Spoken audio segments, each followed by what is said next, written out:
Hello everyone, मेरा नाम है अमित यादव और आपका स्वागत करता हूं मेरे इस यूट्यूब चैनल टॉपर बनू में। दोस्तों, पिछले वीडियो तक मैंने आपको बता चुका हूं कि क्या क्या अक्टूबर रिवॉल्यूशन के बाद क्या क्या चेंजेज हुए।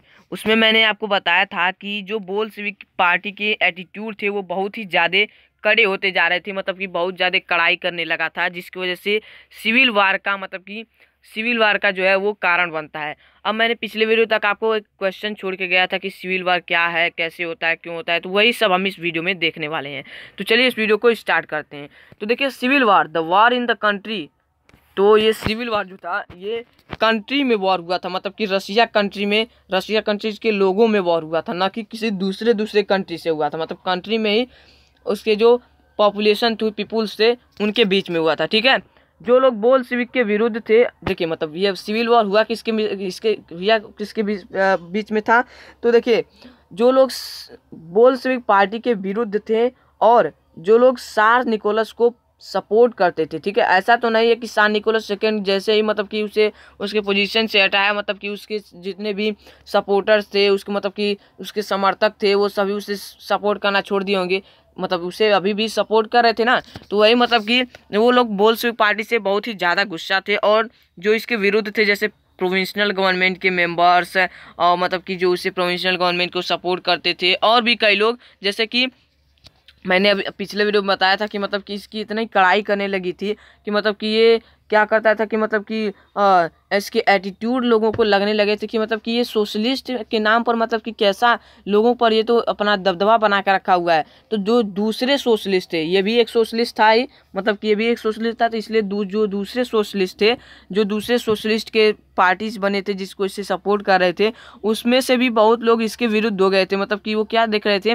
कि सोशलिज्म के नाम पे ये तो मतलब कि बिल्कुल ही एक तरह से डिक्टेटरशिप चाहता है। ठीक है, तो जिसकी वजह से वो भी इसके विरुद्ध हो गए थे। तो उन्हीं लोगों के बीच में ये युद्ध हुआ था। ठीक है, तो ये देखिए, the decision of redistribution land by Bolshevik cause the breakup of army. और देखिए, जो बोल्शेविक पार्टी है वो मैंने आपको बताया था कि पीजेंट्स जो हैं वो नोबल लोगों से मतलब कि लैंड ले गए थे, लैंड जो है ले लिए थे, इसलिए जो नोबल लोग थे वो भी बोल्शेविक पार्टी से विरोध हो गए थे, क्योंकि डिसीजंस तो यही ने लिया था कि मतलब कि आप जाएं और उससे मतलब कि वही ने अप्रैल थेसिस दिया था कि उनसे छुड़ा लिया जाए, इसके लिए नोबल भी उसके विरुद्ध हो गए थे, सोशलिस्ट उसके विरुद्ध हो गए थे, जो प्रो सैरिस्ट थे, मतलब कि जो सैरिस्ट के समर्थक थे, सान निकोलस सेकेंड के समर्थक थे, वो भी इसके विरुद्ध हो गए थे, जिसकी वजह से लोग एक जगह इकट्ठा होते थे सभी लोग, और मतलब कि तय किया कि आखिर इसके जो एटीट्यूड बहुत ही ज़्यादा बढ़ते जाए, बहुत ही मतलब कि बहुत ही अलग तरह से होते जा रहे हैं, इसके लिए इस पर रोक लगाना बहुत ही ज़रूरी है, और यही कारण बढ़ता है सिविल वॉर। तो यहाँ पर देखिए, 3 लोगों के बीच में ये सिविल वॉर हुआ था, red army, green army and white army. अब ये red army, green army, white army क्या है, तो रेड आर्मी जो है वो मतलब कि उन्हें डिनोट करने के लिए कहा गया। तो रेड आर्मी जो थी वो बोल्शेविक पार्टी के मेंबर्स थे, बोल्शेविक पार्टी के लोग थे, जो कि रशियन कम्युनिस्ट पार्टी के लोग थे। ठीक है, ग्रीन आर्मी जो अदर सोशलिस्ट थे, मतलब कि जो दूसरे सोशलिस्ट थे और इससे बिल्कुल ही इसके विरुद्ध थे, मतलब कि उसे देख रहे थे कि सोशलिस्ट के नाम पे मतलब कि कैसी कड़ाई करते जा रहा है। सोशलिस्ट वो होते मतलब कि जो लोगों को मतलब कि लोगों को बीच में एक सब कुछ एक तरह से समान समझे। ठीक है, लेकिन यहाँ तो मतलब कि समान तो समझ रहे हैं, लेकिन मतलब कि इनका जो एटीट्यूड है बहुत ही ज़्यादा खड़ा होता जा रहा है। और वाइट आर्मी वो थे प्रो सैरिस्ट, मतलब कि प्रो सैरिस्ट मतलब जो सार के समर्थक थे। ठीक है, अब देखिए ये क्या होता है, they control most of the Russia empire supported by French, America, British. अब देखिए, जो ग्रीन और वाइट थे इन्हें फ्रेंच, अमेरिका और ब्रिटिश भी सपोर्ट करती है, जिससे ये बहुत सारे जगह पर कंट्रोल पा लेते हैं। ठीक है, to control the growth of socialism, ये क्या चाहते थे कि सोशलिज्म को कंट्रोल होके। देखिए, अब आप सोच रहे होंगे कि आखिर फ्रांस, अमेरिका और ब्रिटिश का क्या ज़रूरत पड़ जाती है कि ये लोग यहाँ पर इन्हें सपोर्ट करने लगते हैं। ठीक है, ये सबसे बड़ा कारण था। ठीक है, तो जो सोशलिस्ट मतलब कि जो ग्रीन थे और वाइट थे, वो लोग जो हैं वो सपोर्ट किए जाते हैं फ्रांस, अमेरिका और ब्रिटिश से। फ्रांस, अमेरिका और ब्रिटिश इसलिए सपोर्ट करते हैं ताकि वो चाहते हैं, क्योंकि वो चाहते हैं कि जो सोशलिज्म है वो और ज़्यादा ना फैले।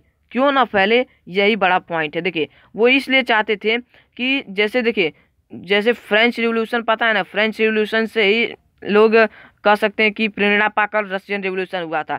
तो वही देखते हुए लोगों को लगा कि अमेरिका और उन लोगों को लगा कि अगर सोशलिज्म का ज़्यादा जड़ फड़ेगा तो लोग धीरे धीरे हर कंट्री में सोशलिस्ट होने लगेंगे और सभी लोग चाहेंगे कि ऐसा पावर नहीं होना चाहिए और सब कुछ मतलब कि लोगों के बीच में बटा होना चाहिए, जिसकी वजह से हर लोग रिवोल्यूशन करने पे उतर जाएंगे। इसीलिए वो चाहते थे कि जो सोशलिज्म है उसे बिल्कुल ही रोक दिया जाए। ठीक है, इसीलिए ये इनका सपोर्ट करते हैं सोशलिस्ट। मतलब कि अगर क्वेश्चन आता है कि why are green and whites are supported by the French, America and British, तो आप आंसर में लिख सकते हैं कि टू कंट्रोल द ग्रोथ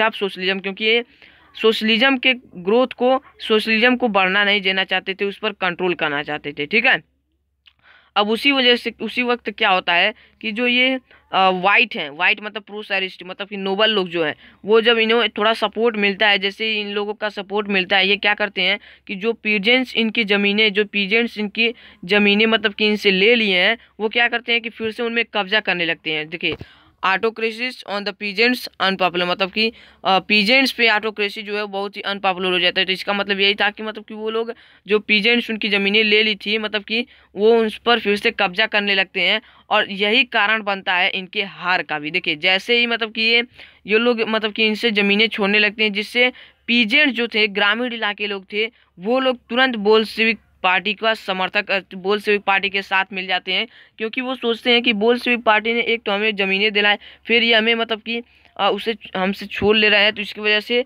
वो उनके वाइट के बिल्कुल ही विरुद्ध हो जाते हैं, जिसकी वजह से जो इसकी सहायता कर रहे थे ग्रीन, उसके भी विरुद्ध हो जाते हैं और बोल्शेविक पार्टी को सपोर्ट करने लगते हैं। और जब बोल्शेविक पार्टी का फिर से सपोर्टर जो बढ़ जाते हैं, तो देखिए, gain the support from the non Russian nationalist and Muslim jurist, मतलब कि अब क्या होता है, बोल्शेविक पार्टी जो है वो बहुत ही ज़्यादा सपोर्ट यहाँ पर भी पा जाता है। एक तो पीजेंट्स का, रशियन नॉन नेशनलिस्ट जो मतलब कि थोड़े नेशनलिस्ट थे, मुस्लिम्स थे, जजिस्ट थे, इन सभी का सपोर्ट पा जाता है, जिसकी वजह से Bolshevik kill the local nationalist in the name of depending socialism, मतलब कि बोल्शेविक क्या करती है कि उन लोगों को मतलब कि मार डालती है जो कि सोशलिज्म को रोकना चाहते थे, जो कि सोशलिज्म के जड़ को रोकना चाहते थे। ठीक है, इसलिए उन्हें मार देती है। ठीक है, many people confuse about what the Bolshevik government wanted, अब बहुत लोग कन्फ्यूज हो जाते हैं कि आखिर असल में बोल्शेविक गवर्नमेंट क्या चाहती है। ठीक है, अब मैं आपको समझाता हूँ। देखिए,